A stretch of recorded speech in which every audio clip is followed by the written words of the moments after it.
Kilometre നീളത്തോടു കൂടിയാണ് പാമ്പൻ പാലം നിർമ്മാണം നടത്തിയിരിക്കുന്നത്. തമിഴ്നാട്ടിലെ രാമനാഥപുര ജില്ലയെ കരയോട് ബന്ധിപ്പിക്കുന്ന ഏറെ സവിശേഷതകളുള്ള പാമ്പൻ പാലം ഇന്ത്യക്ക് അഭിമാനമായി. എഞ്ചിനീയറിംഗ് വിസ്മയങ്ങളുടെ പുത്തൻ കാഴ്ചകളുമായി പാമ്പൻ പാലം ധനുഷ്കോടി എന്ന പാടെ നാമവിശേഷമാക്കിയ മഹാദുരന്തത്തിന്റെ അവശേഷിക്കുന്ന ശേഷിപ്പുകളെ വിസ്മൃതിയിലാക്കി എഞ്ചിനീയറിംഗ് വിസ്മയങ്ങളുടെ പുതിയ പാമ്പൻ പാലം.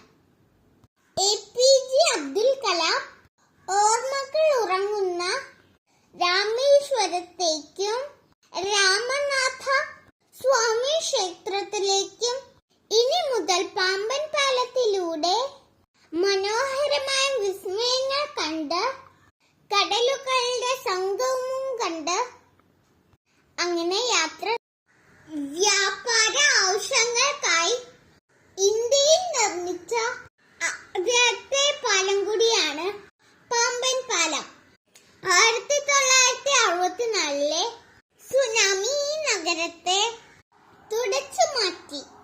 പുതിയ പാമ്പൻ പാലത്തിന് എഞ്ചിനീയർ E. ശ്രീധരന്റെ മേൽനോട്ടത്തോടു കൂടിയാണ് പാമ്പൻ പാലം ഇപ്പോഴത്തെ പുതുപുത്തൻ പാലത്തിന് രൂപകൽപ്പന.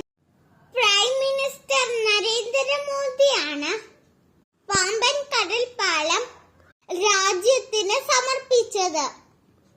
സഞ്ചാരികളെ കാത്ത് മനോഹര കാഴ്ചകളുമായി നീലക്കടലിന്റെ ഭംഗിയോട് കൂടിയതും പുതിയ പാമ്പൻ കടൽ പാലം 99 തൂണുകളോട് കൂടിയതും സമുദ്രനിരപ്പിൽ നിന്ന് 22 മീറ്റർ ഉയരത്തോടും കൂടിയാണ് ഈ പുതിയ പാലം നിർമ്മിക്കപ്പെട്ടിരിക്കുന്നത്. എന്റെ കൂട്ടുകാരെല്ലാവരും ഫാമിലിയോടൊപ്പം വെക്കേഷനിൽ ഈ രാമേശ്വരത്ത് വന്ന് ഈ വിസ്മയ കാഴ്ചകൾ കാണണം.